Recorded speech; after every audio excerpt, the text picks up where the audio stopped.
God bless you, good people. Welcome back to another episode of Fridays by the Fire.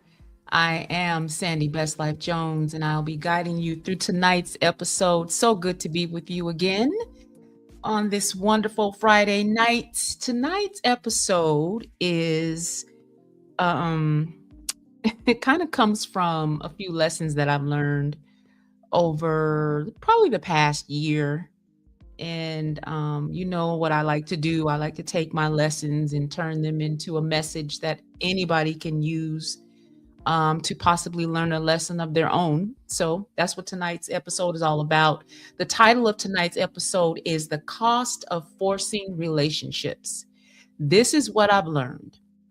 Sometimes we exhaust ourselves trying to force entry into places that, were never meant to hold us.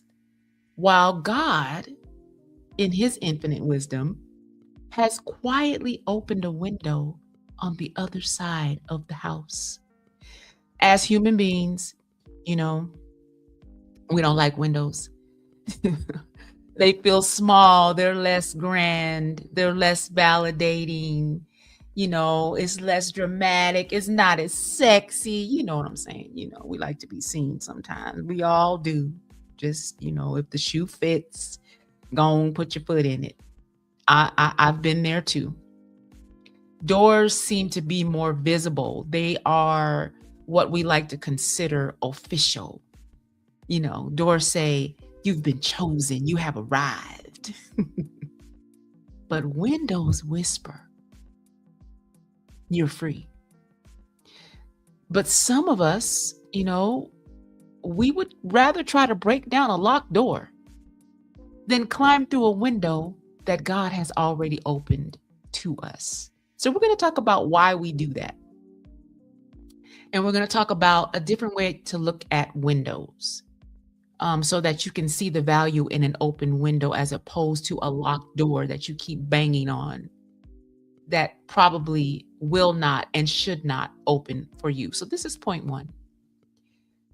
Why do we try to break down doors? Here's the long and short of it. We break down doors because we want the validation. We want to feel that sense of being selected. We want confirmation that we are good enough to come through the door. We want the narrative to say, they had no choice but to let me in because I broke down the door. That's what makes breaking down a door that's been closed to you ego-driven. Whereas climbing through a window is purpose-driven. When you are banging on a locked door, you are fighting, you are resisting. But when you step through a window that God has opened for you, you are moving with grace. Revelation 3:8 is a message, and this is the NIV version. It's a message from Jesus to the church in Philadelphia. And it says, I know your deeds. See, I have placed before you an open door that no one can shut. I know that you have little strength, yet you have kept my word and have not denied my name. In short, this particular open door promises divine opportunity, and it commends faithful obedience to God despite limited resources. So this door that Jesus is talking about is a representation of divine opportunity. But here's where we get tripped up. What if the door that Jesus opens doesn't look like the one you wanted? What if it's not the marriage you wanted? What if it's not the job title you wanted? It's not the prestigious invitation you wanted. It's not the apology you wanted. It's not the reconciliation that you wanted. The open door described in that particular scripture may not be all of those things, but what if it's your access to the peace, the joy, or the divine opportunity that you've been praying for? Just what if? It's not all those other things that you thought you wanted, but maybe it's something else. And maybe that something else is even better. Point 2. Doors are about permission when that door has been locked to you. But windows are about movement. And this is what I mean. Doors require someone on the inside to turn the handle when the door is locked from the inside. Windows, you can open from your side. So just think about that. If God has already opened the window, it's unlocked. You can open it from your side.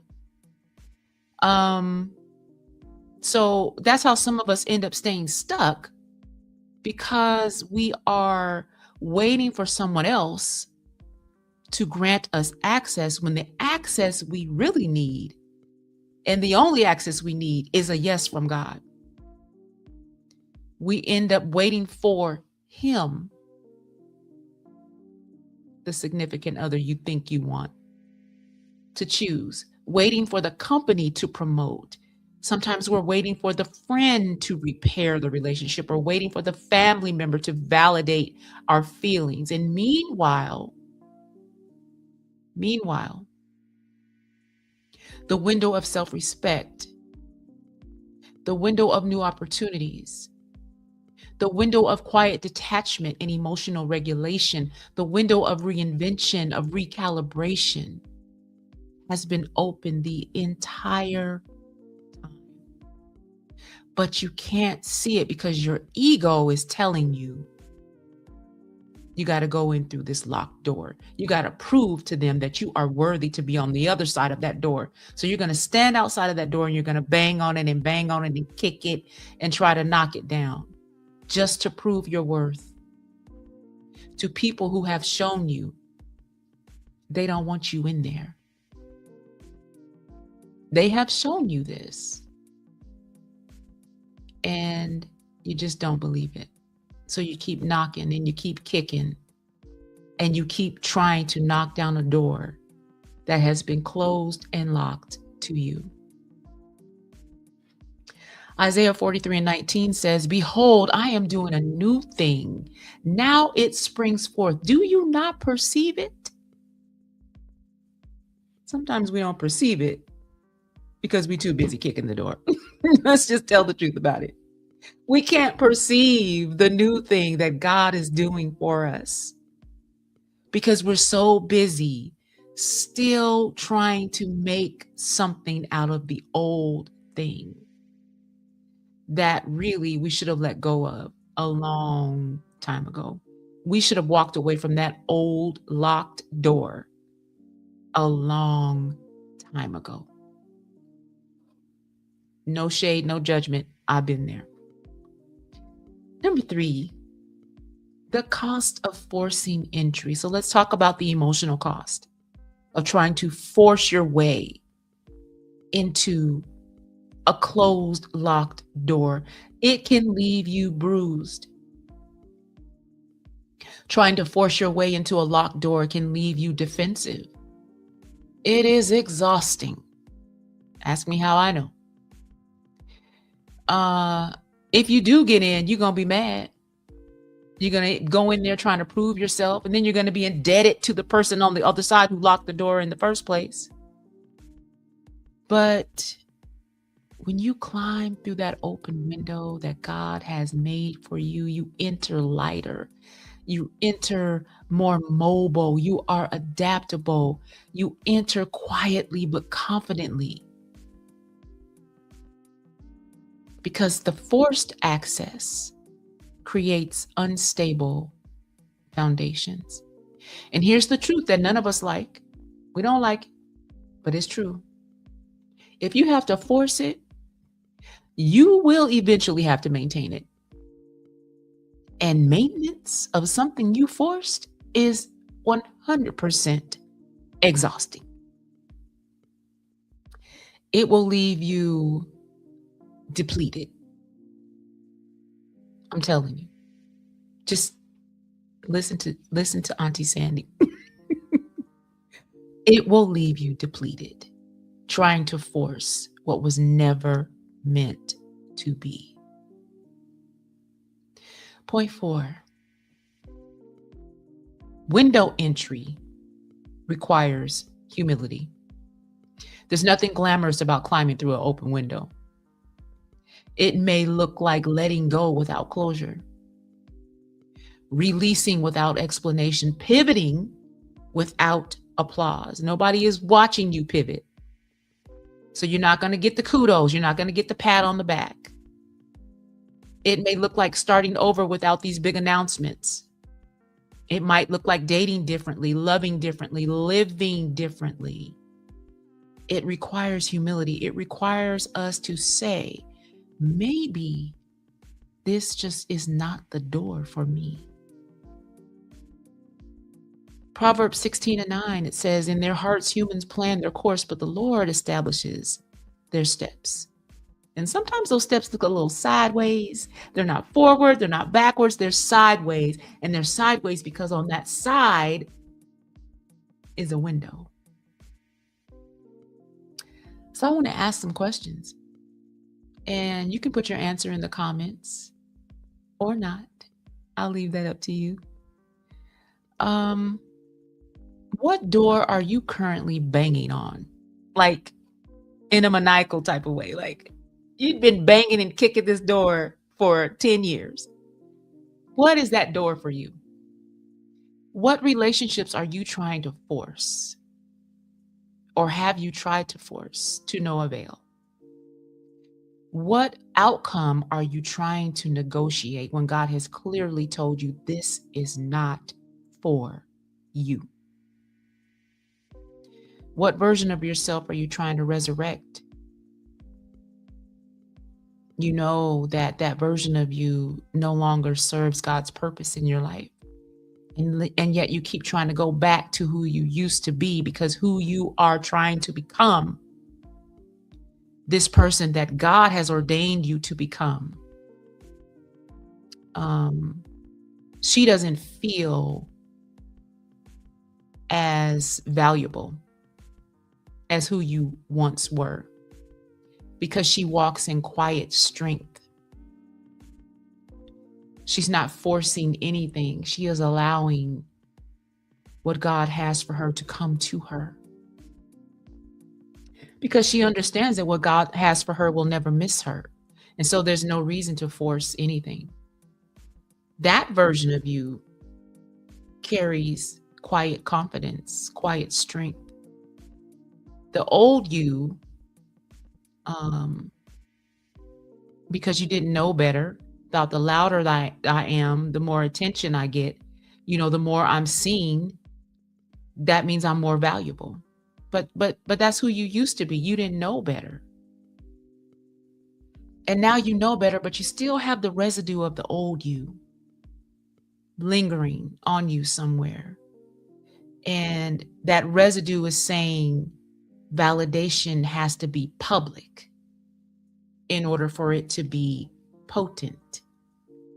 And I'm here to tell you that is not true. When you finally decide to allow God to help you walk in your divine assignment, you're not worried about applause. You're not worried about being seen. You're not worried about platforms.